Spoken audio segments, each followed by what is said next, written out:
Oromia Global Media.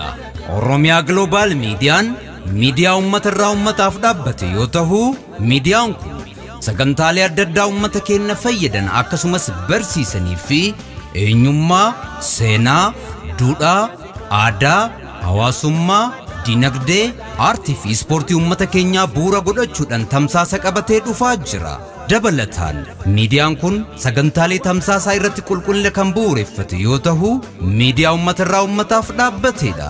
Egaa yeroo dhihootti nu eegaa jecha miidiyaa hawaasa Oromoo biyyoota addunyaa garaagaraa irra jiran hirmaachisee uummata isaaf dhaabbate kana jabeessaan dhaamsa keenya. Bareechee dubbata OGM OGM OGM OGM OGM OGM OGM OGM OGM OGM Ummatara ummata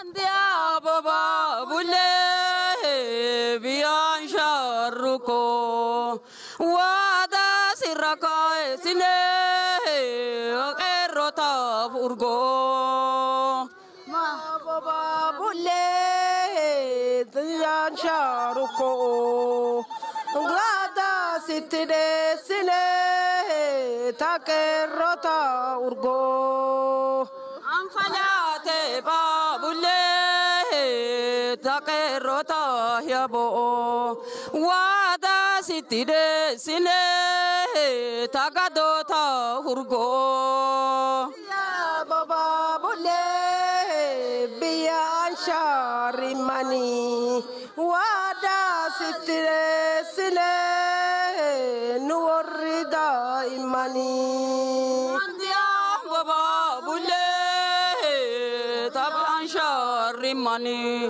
Wada sitide sile nuhatida imani Andia baba bule warra sharuko Wada sitide sile Imani Mandia baba bule tan sharuko wada sitide sine tagado ta urgo mata walago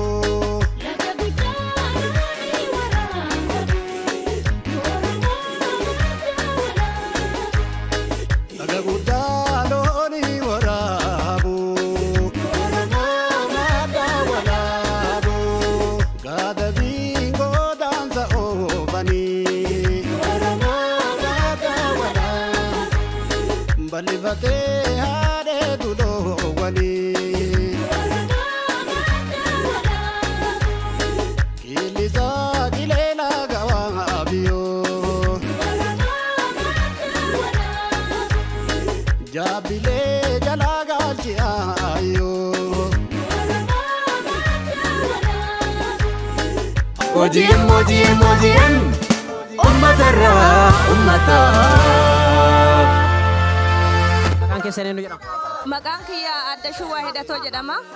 Itti gaafatamtu waajjira aadaa fi turizimii aanaa Arsii Nagelleeti. Maal fakkaata ayyaanni barana? Barana baay'ee nama gammachiisa.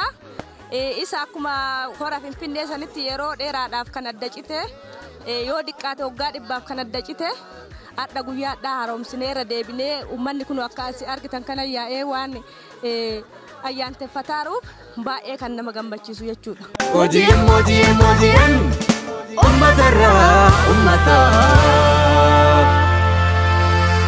Ya baba bulle biyan sharuko wada siraka sine erota furgo ma baba bulle biyan sharuko Glada sitide sile takerota urgo Amfalate babule takerota yabo Wada sitide sile tagadota urgo Ya baba bule biya sharimani wada sitire sine nuorida imani mandia baba bulle taban sharimani wada sitire sine nuhatida imani mandia baba bulle warra sharuko wada sitire sine nuorda imani mandia baba bulle taban sharuko wada sitire sine tagadota urgo OGM OGM OGM ummatarra ummata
OGM OGM OGM ummatarra ummata keessa jira akka waliigalaatti isin irreecha hora finfinneetti waggaa 105 jaarraa tokkoof walakkaa booda irreeffannee irreecha horaar sadiittis irreeffannee har'a ammoo kan jirru irreecha hora laangannoo jirra iddoo seena qabeetti boolloo jedhamtu kanas daawwanneerra isin akka waliigalaatti iddoo kana irreecha bara kana akka waliigalaatti isin akkamitti ilaaltu dhaamsi isin uummata oromootiif qabdan maalidha waan toltuut irreechi bara kana irreessi wali qaba ummanni hiikama irreessaatu irreessaa jechoo kawaamara dalaguu danda'u waaqa lafa tana uumtee ganna nu baafte birraallee simbiraaloon simbiraa namaan nu soorii jechoo ga'ee kana nu nyaachisii jechoo kalufeef galatoonfachoo tabiraa hawwii waaqa kadhachoo kaayyoon maa irreessaaf walitti baanii haa taatu wanni dhugaa jirtu waggaa amma cunqursaan nurra baay'ateetiin jedhe jidduu sirna naftanyaa keessa waan kenna hunda ashuun afaan kenna ashuun afaan simbiraa jechuun aadaa kenna ashuun wannuma maraayyuu namuma kunoo babbareeddaa akka amma argitu kanneen fokkotaa jechaan fokkotaa taasisanii atumtuyyuu maaltu narra jira jettee haga shakkitutti nurratti hojjetamaatiin ture. Qorqalbii keenya irra nurra hojjetamaa ture. Adda ammoo manni keenya carraa barnoota argate barumsaan meeshaan inni ittiin injifanneetiin jenne qubee jenereeshinii yookiin dhaloonni qubee kuni qabsoo finiinsee kunoo adda carraa akkasii argameera. Qabsoo kana firiirsuuf bakkeen itti wal ga'amu ani yeroo hedduu horsadee kana deema bakkee itti wal ga'anii yaada walii ro'eessanii kaabaa dhufee kibbaa dhufee lixaa dhufee bakkee itti wal ro'eessaniitiin jira bakkee irreessaa horsadee ture waggaan achirra eegalee bara 2009tti dhumaati achitti ta'esanillee battalesan ture rakkoo achi keessa ture hin beekama amma kaseenaa sanii ittuma dhiifne irreessi bara kana tokkoffaa injifannoo lamaan Finfinnee keessatti deebinee ayyaanfachoon kenn irreeffachoon kenn irratti illee ammoo rakkoo tokko malee sirni sun galuun kenna injifannoo guddaa. OGM ummatarra ummata adda ammoo deebinee bakka seenaa qabdu lafa haralangan nu irratti ayyafachuun nu adda nama laayyoo mit kabayeetiin jedhe nama baay'eetu sirna kana arge waggaa adda kallattii hundaayyuu warra alaallee dabalatee haralangan nu irratti akka kabajamu abdii qabna maaliif isinis miidiyaa irraa hojjettanii lafti nu uumamaa nu qaraa hojjettu waan ta'eef bakka sani deebinee seenaa kana kabajuun kennallee waan guddaa waan akkana kanneen jabeeffachuu uftaanii argamu.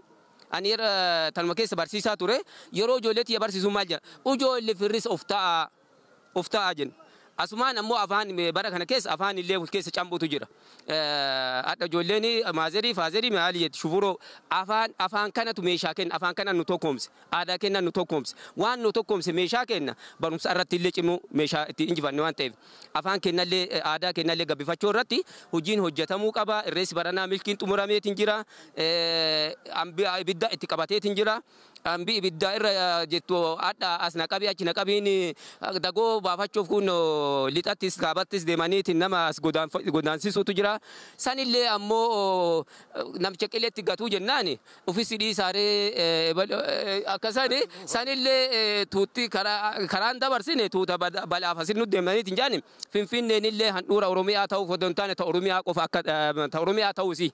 Qofa miti qofa jaan jiru ta oromiyaa ta'uu isii kabiraattiin jiraachuu numa danda'a ta'uu isii baratti milkaa'ee irraallee lufee noobeelii mo'anne hojiin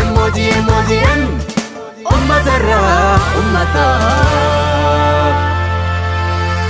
Iddoon kun qilee ashalamuuti wanti jedhameef qilee kanatti duri amaaree asitti fixe ummata keenya ka oromoo asitti dhukatanii ijoollee daa'imman illee beerallee asitti dhuffatanii asitti gogoranii fixanii yookaan gubboo nuu kennaa sangaa nuu kennaa jedhanii jennaan hin kennine uummanni keenya jennaan eega nuu kennine utuu Haayile Sillaaseen hin deebine nu isin gorraana jedhaniiti muunisarraa dhufaniiti hurutaa irraa dhufaniiti gugumaa irraa dhufaniiti shireen irraa dhufaniiti kofaleen irraa dhufanii guruppiin warroota sangaa kenneef ka akka midhaasoo nabii ka akka badhaasoo hin seenee dhiisaniiti habarnoosa irraa haballoosa irraa kanni irraa jammaraniiti ummata asitti fixani gofti asitti dhumne hin jiru warroonni guddinaan dhume gamboo keessatti warra waaqoo gooftaa nama 45 fixaniiti nama 400 ajjeesaniiti nama 400 booji'an. Hojiin ummatarraa ummataaf. Warra dhaqaboo qaruu ta'ellee nama 400 ajjeesaniiti nama 400 booji'an. Loon asirraa oofan yoo diqqaate sa'a 2,000 ka ta'u beera ijoollee asii oofaniiti galataniin. Haayile Sillaaseen deebee jennaan loon naagachi loon illee ka boojite namallee naagachi jennaan loon siin galchuu nama sii galcha jedhe. Nama san birri 3 nama tokko mataa nama tokko furadhu jedhaniiti furateeti ka nama 40 furate ka nama 20 furate ka nama 10 furate birri 3 kan fala'aafiiti eessarraa furate shireen asii karaa hurutaatiin karaa gugumaatiin karaa kofaleetiin iddootti galataniiniiti akkasiin. Hojiin ummatarraa ummataaf. Kabraatii miti waa'ee amma masaraa biyyoolessaa keessa hojjetamee namni waan adda addaa jedhan ammoo hojjannoo akkasiin qabu. Wanti adda addaa wanti achitti hojjetame sun maali? Lafa san teenna taasifne soofumariin fidanii achi ijaare abiyyi waggaa tokko ji'a 8 keessatti odaa kenna achitti farda kenna aadiwaatiin duulle malkan isaa achi ta'e kunillee akka ashiitii duun taane waan sirnyaati tanuma keessa iccitii biraallee kasitti himu. Luuxee haguma gaafa warri keenya dhufuufuu jecha kaleessa dubbii tanallee warrattu himeera warra dur dhokataa jennutu masaraa biyyoolessaa san gaafa namtiyattiin sun tarte birbisa waddeessa ejersa birbisaa waddeessaa ejersaa buna waan arfan kana qabadhee masaraa san dhaqee lafa gadi suuqe. Carraa argadhee amma ammoo san caalaa wanni federaalizimii illee naannoo hundaa akka bakka bu'u fakkaatee ijaaramaa jira waan taateef kanallee dalagaa numa ilmaanuma abbaa gadaati kunni kanneen numa cimsaa taatti deemu. Hojiin ummatarraa ummataaf. silaa akka manguddoo tokkotti akka qeerroo tokkotti illee akka manguddoo tokkotti illee dhaamsi isin uummata Oromootiif qabdan nageenya uummata Oromoo tiksuu keessatti qeerroon aarsaatti kafalee dhiiga isaa jisee lafee isaatti caccabsee carraa arganne tan arganneera as turame dhaamsi isin waliigalatti nageenya uummata Oromootiif qabdan maalidha jettanii yaaddu? Mucaan galatoom maaliif wanni martinuu ka ta'uu danda'u nageenyaatti nu tammaannaan jeequmsa adda addaa ta'e malee faayidaa nageenyi qabu wallaalameeti miti. Adda ammoo waan kana kan ittiin tiffannu keessa wanti jabduun yoo nageenya kenneen injifannoon keenya kan itti fufuu danda'u yoo ummanni walii dhagame walii eemarame guddaa diqqaan kaima qeerroo qeerrittiin illee waan manguddoon illee jedhu waan hayyuun illee jedhu waan qeerrichillee qeerrittiin fi qeerra dargaggootaan illee jedhu yoo caqasaniitiin jedhani meeshaan guddaan nageenyatti eeggannu walii caqasuu hojii misoomaa irratti bobba'u tokkummaa cimsachuu waan suula tokkummaa saba kanaa diigaa irraa of qusachuu garuma jedhani akkanuma hamilee malate waan nuti xiqqoon komatanii aaruu irra tuffataatiin hojima hojjachuu durjaan tokkotu hin cadhiseetum hobobsa ijoollee margaa kan hobobsine kaammoo sagadhalchuu jira. Oduma hobobsine akkanaanuu iyyuu iyyitan malee dhalchitanii oduma eyyine iyyuu amma waan barbaannu hojjechuu hin dandeenye eenyu nuun kadhannu. Finfinnee keessatti illee waan hojjechuu dandeenyu hojjanna bakkuma feetuu waan misooma kennaaf seenaa kennaa ta'u hojjechuu hin dandeenye kan hunda hojjechuuf nageenya immoo jiraachuu barbaachisa. Dargaggeessi kennallee fuula isaa gara misoomaatiif hojii jijjiirama jedha. Akkanaan kiisii duwwaa wajjin qofti gatiin qabu. Biyyittii teenya erga jenne biyya teenya tammoo irratti hojjannee irra fayyadamaa ta'uu qaba. Kanaaf wanni nageenyaaf illee bu'uura ta'u yoo dinagdee qabaanne namni garaa isaa waa hanqateetiin jedhee aaruu danda'a. Aarii san keessaallee ba'uuf abbaatuuf maraa boofni akka jansanii namni martinuu hojii itti bobba'ee walii dhaga'ee barnoota. Hojiin uummatarraa uummataaf.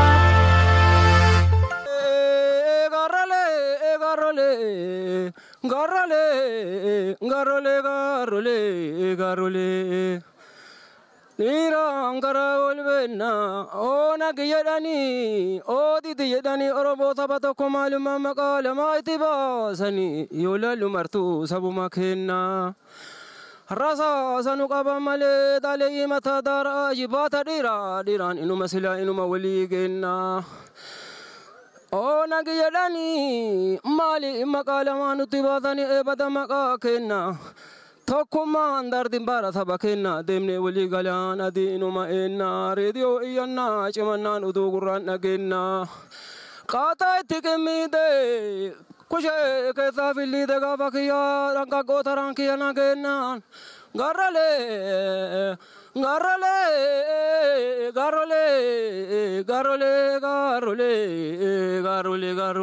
Hojiin uummatarraa uummataaf. Uume ambaa namni qoraan fuune mana dubbii hin geenne namni fardaan hin horiine mana yaabbii hin geenne. Keessummoonni garaagaraa dhuftanii gaafa ayyaana nageelle. Hora dhumne garaagaraa dhumtan bagana gayaan nun geenne bagana gaa wal geenne mucaan barumsan nanne mana beekumsaan geenne namni dalaganne mana duniyaan geenne. Ijibbaata dhiiroon achuma walii geenne sabni keenya hundinuu baay'ee nutti tola tokkummaa yoo akkana ayyaana kabajuuf akka meeshaa wal geenne. Bakka meeshaa wal geenne maaliif nuti itti diinti gari diintoleen gariin kasaba keenya quxirii hin beenne ta'amala keenya hin beenne. Irra kende tokkomne guyyaa gaafa sanbataa duroodhaan gaggoo daalacha yoo tu lafaan kenne.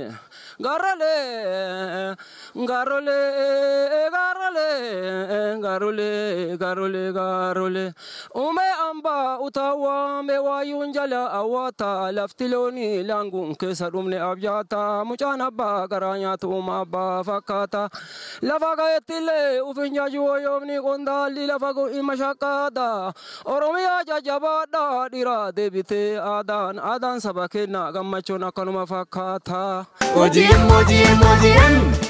uummatarraa uummataaf. akkana dhiira deebiftu barbaada gammadee saba ofii ayyaana ofiitiif qeerroon akka mishaana shaqaa akka mishaa shaqaadha akka mishaana shaaxaa dhiiraaf dubara lafa jiru martuu lafa jiru barumsaa yaada hin sanafini yookaan dalagadhu yookaan baradhu ilmoo namaa yoo isaan wallaalaa fiyyummaa baata nama beekumsaaf duniyaa qabu sabni hundinuu beesamuu irratti baata giitee qabaatan nama laata namni yoomee gogoli agaree gaduma du'aa saata uftuulaa deema qabaatan mala maltumaa si qabeera sana naftanyaa eesumaan jalaa baata oromoon hirima waan isaa kenne nyaata akalaan beebuse kayege shafshawata itti malee gibaata oromo amma gaira qarmaadaan naftanya labsee isi lafa jirtutti bee lafa baatiri ibsatee qeerroon ofii qeerroon cimee akka meeshaa barbaada luucaa gojii jarjara eegamisee argate oromiyaa ankenna bee saba ofiitti waan bee jabeennaallee waan hireellee bee hin gaheef jibbaata Mojiin ummatarra ummata Mojiin ummatarra ummata Oromoo gurra baasee buli lammaa magarsa luucaa gojii jarjara naasisee dhaadate sabni kenna abdiina isaan taane akka badaa gaggabsa. Bula ulfaadha.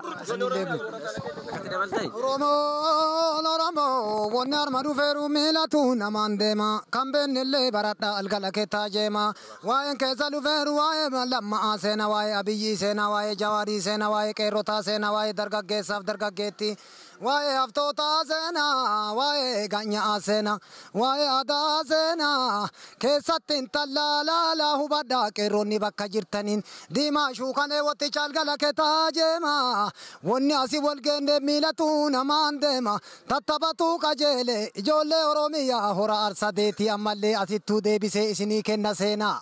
Ulfaadha. Mojiin ummatarra ummata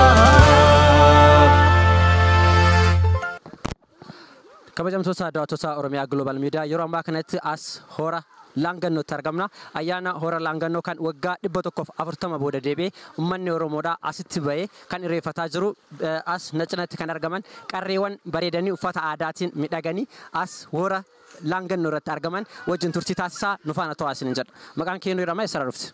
Ani Boontuu Baatiin jedhama as godina Arsii Lixaa aanaa Nageelleerraan dhufe. Ayyaanni irreechaa as hora laangannootti deebi'uu isaa gammachuu maal keessa uume? Baay'ee natti toleera. Uummanni tokko ta'anii rakkoo tokko malee hundumti isaaniitu bifa addaatiin walitti dhufanii yaada isaanii dabarfatanii innaa kana gammadanii nutti kennaa wajjin taphataara. Mojiin ummatarra ummata Eessarraa dhufte maqaan keenya? Ani maqaan koo Amaan Dammaa jedhama. Waa'ee guyyaa har'a kana haasa'uu barbaadeeti. Mee walumaa galatti irreecha hora Finfinnees kabajnee jirra jaarraa tokkoof walakkaa booda carraa guddaa arganneet irreecha hora sadiis kabajnee jirra har'a ammoo kan argamnu irreecha hora laangannootti argamna mee akka waliigalaatti gammachuu maaltu sitti dhagahama? Guyyaa har'aa kana gammachuu kana jedhamne na dhagahama. Maaliif yoo jette yeroo kanaan dura akkana dhaabbannee haasa'uu miti iddoo kanatti irreeffachuu miti yeroo tokko qeerroon 2-3 wal ga'ee yeroo deemamu wanta biraatiin namarratti yaalamaa ture. Kanaaf yeroo ammaa kana mootummaa keenya kana keessatti wanta baay'ee gammachuu baay'eetu natti dhagahama. Maaliif mirga nu diriirsee yeroo ammaa kana qeerroodhaaf mirga guutumaan guututti waan diriirsee akkanatti deemaa jiruuf baay'ee galateeffachuu barbaada mootummaa keenya kana. Akka waliigalaatti carraa biyyi uummanni keenya sabni Oromoo biyya bulchaa jiru kanatti qabateeti qeerroodha kan ol fuudheeti masaraa mootummaa san isaan fide uummata Oromoo keenya waggaa 150 carraa guddaa arganne mee carraa kana itti haala gaariidhaan itti fufsiisuudhaaf sabaaf sablammii walitti qabannee buluudhaaf mee qeerroon gaheen qeerroo maal ta'uu qaba jettee yaadda? Akkuma beekamu akkuma tanaan dura qeerroon wanta baay'ee taphachuudhaan waan baay'ee haala baay'eetu mijaa'eera maqaa qeerroo kanarraa kan ka'e. Kanaaf mootummaan garuu gaafiin qeerroo guutumaan guutuu deebi'eera yoo jettani hin deebine. Maaliif yoo jettani wanti gaafatame tokko akkasumatti jira. Garuu mootummaallee waggama tokko kana keessa waggaa tokko lama kana keessatti deebii kenna nuu deebisa yookiin ammoo hin deebisu kan jedhuuf nama mul'uufuu gaafii ta'uu danda'a. Haa ta'u garuu yeroo ammaa kana deebiin deebi'ellee ima jira kan deebine illee jira. Kanaaf mootummaan ammoo osoo wanta kana itti yaade afaan Oromoo afaan federaalaa nuu ta'e baay'ee tokko gammada. Oromiyaa Global Media. Oromiyaa Global Mediaan miidiyaa uummatarraa uummataaf dhaabbate yoo ta'u, miidiyaan kun sagantaalee adda addaa uummata keenya fayyadan akkasumas barsiisanii fi eenyummaa, seenaa, duudhaa, aadaa, hawaasummaa, dinagdee, aartii fi ispoortii uummata keenyaa bu'uura godhachuudhaan tamsaasa qabatee dhufaa jira. Dabalataan miidiyaan kun sagantaalee tamsaasaa irratti qulqullina kan bu'uureffate yoo ta'u, miidiyaa uummatarraa uummataaf dhaabbatedha. Egaa yeroo dhihootti nu eegaa jecha miidiyaa hawaasa Oromoo biyyoota addunyaa garaagaraa irra jiran hirmaachisee uummata isaaf dhaabbate kana jabeessaan dhaamsa keenya. Bareechee dubbata OGM OGM OGM OGM OGM OGM OGM OGM OGM OGM OGM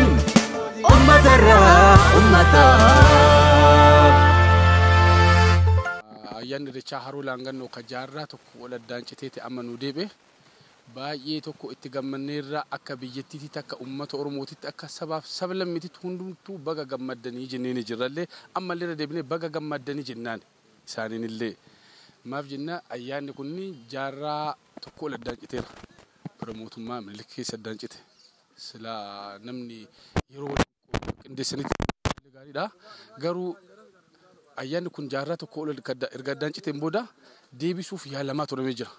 Iddoo namatti dhaabannee haasofnu kunini iddoo kallattiin irreessi as keessa tureeti. As keessa ture irreessi yeroo duraa. Iddoo holqa Shalamuu jedhamu jira. Oromoon gatii guddaaf wareega guddaa achi kafalee jira. Achi erga kafalee as dhufe. Erga as dhufeen booda asitti illee odoo inni irreeffatu. Irreessa isaa akka addaan citamuuf Oromoon guddaa asitti waa holga'uuf Oromoota kanneen addaan kutu jechuudhaaf mootummaan Minilik ergaa irratti mirkaneeffateetuma qabatee uummata Arsii Oromoo kanneen xiyyeeffannootti kennatee kallattiin buqqisuuf lafa isaatiif horii isaa irraa qabatee needa. Sana booda mootummaan Haayile Sillaasee illee ergaa dhufeen booda ergaa aangootti baheen booda iddoo amma laalluu iddoo hoteela Simboo jedhamu kana kaambii waraana Haayile Sillaasee ture. Akka uummanni Oromoo as dhufee sitti irreeffanne kaambii waraana Haayile Sillaasee ture. Sana booda ergaa kaambii waraanaa tureen booda bara 1949 fi 50moota namichaan ajajaan waraana isaa ka ture Waldee Habte Akililuu jedhama kun manni qaccagamaa jiru tokko jira mana guddaa yeroo guddaa nu gaafata dura deebineeti yeroo bara dhuftee naasuuftee natti tola. Waldee Habte Akililuu jedhama Eertiraayidha namichi suni. Manni isaa achi ajajaan qacceessan ta'a ergaa bara 1950moota keessa fuudheeti abbaa qabeenyaa Baqqalaa Moollaa kan jedhamutti hoteela kana gurgure. Kaambii waraana Haayile Sillaasee kana ajajaan waraana kaloo kana keessa galu abbaa qabeenyaatti gurguree si bahe. Ergaasii gurguree bahe bara 1954 keessa maqaa hoteelaatti moggeeffame. Yeroo guddaa walitti bu'iinsi hawaasa naannoo kanaatiif yoomuyyuu hoteelli kuninii fi hawaasni walitti bu'uuf sababa lafa kanaati. OGM OGM OGM uummatarraa uummataaf. Lafti kun lafa irreeffachaati. Ammallee mootummaa keenya ka aangoorra jiru kabajuudhaan dheengaddas gaafa gatii kafalameeti mootummaa keenya muummicha ministeera keenya oli akka ba'u godhamu qeerroon namni 40 fi idaayyatu gola keessatti du'ee jira asitti. Idaayyaa gola keessatti ajjeesanii jiran. Ganama gadda si taasifnee biraa dabareera. Kanaafuu irreessi waggaa tokkoo fi jaarraa tokkoof 50 ol nu deebe kuni baay'ee gammannee jirra akka hawaasa Oromootitti akka sabaaf sablammititti illee namoonni baay'een nu gammadanii dhufanii jiran hin beekani waan ta'aniif waan hin beekne uummanni Oromoo adhuma dubbifameeti jaarraa tokko walakkaan booda dubbifameeti namni miliyoona 2 dhufee jira.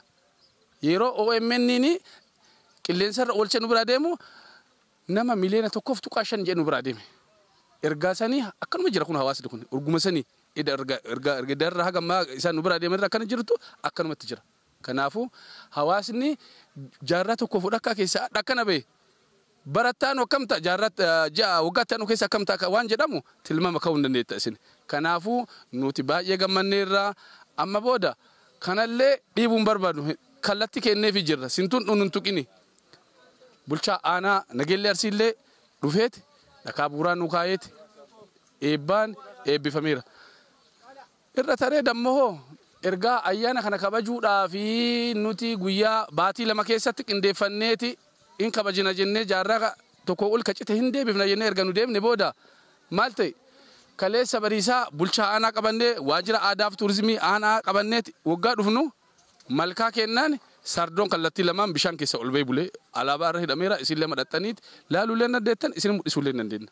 Sardoon kallattii lama keessaan malkaa keessa ol ba'eeti bule. Dhugaa Oromoon asii qabatu biqilee bule malee waan biraati miti.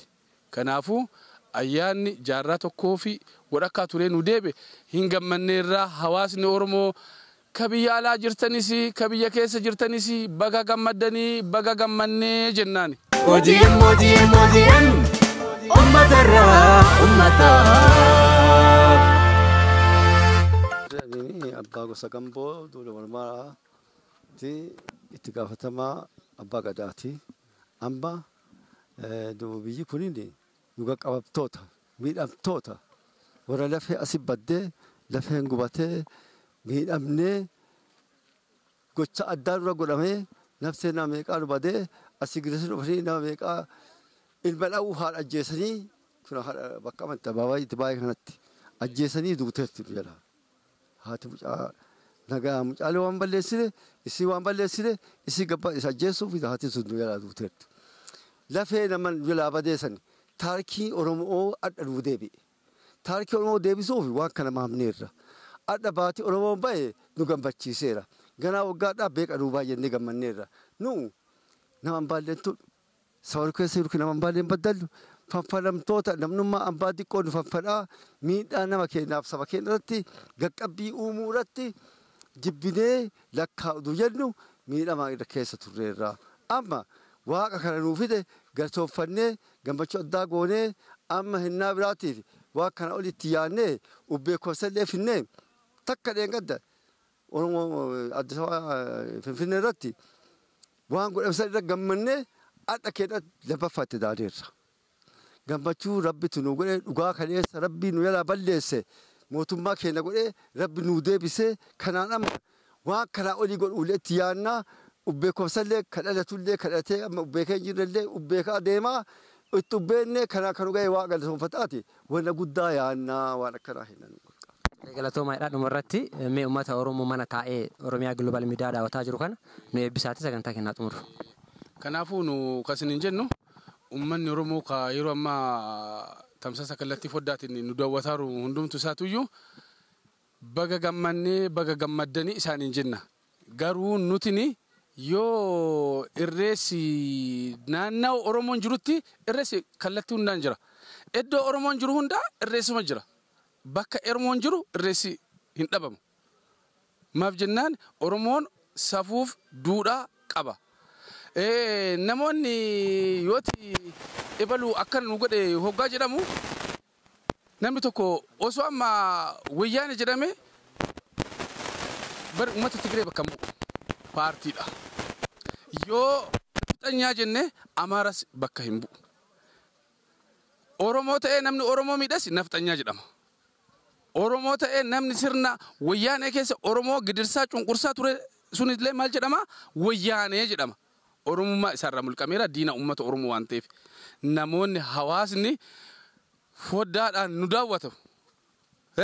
Haasaa kana hubachuu akka qaban namni eenyuufuu Oromoon gadaan bula.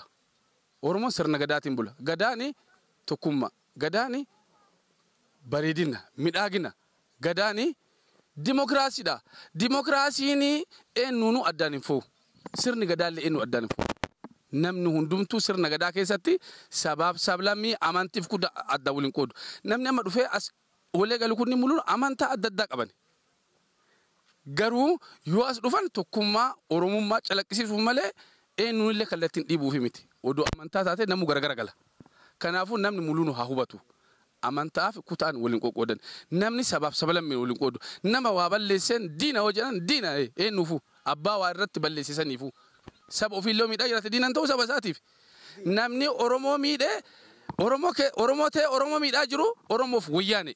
Wayyaaneen Tigree miti. Tigree akka Tigreetti akka lallabne. Nafxanyaa yoo jennus nafxanyaan sun Amaaraa miti. Nafxanyaan nama uummata hawaasa lafa kanarra jiru gidirsaa ture. namni hawaasa kana gidirse muluunu nafxanyaadha. Oromoonis yoo achi keessa galeeti isaan warra biyya kana hawaasa kana buqqisuuf deemu muluunu irratti qindaa'ee jiraate Oromoo achi keessa jiraate nafxanya jedhama malee Oromoo jedhee achi keessa hiikamee hin bahu. Kanaafuu sabaaf sablammiin biyya keenya keessa jiran muluunu wantoota kana akkanatti akka addaa hiikataniiti wanna jedhan. Miidiyaan kunillee baga dhufee asin dubbisee baga sallee argine an asin durallee dhageenyellee hin arginellee waanni baga isa milkeessellee fuuldurattis waanni miidiyaa gadaan bulu miidiyaa siiqeen bulu miidiyaa dimokiraasiidhaa isa haaquu jedhee deebisa. Jalateesin nagada ehullee walqixxummaa madda dimokiraasii mallattoo tokkummaa ibsituu adamseera duraa bootti kenna yaasifaa kanani kamaddaa walaabuu kan lubaa shanani kan waggaa saddeeta kan nannaa saddeetama kan waggaa gurraacha kan cicoo gurraatti. Sinkefi atete kamalka malkata talota kushiro OGM Oromia Global Media Bareche dubata OGM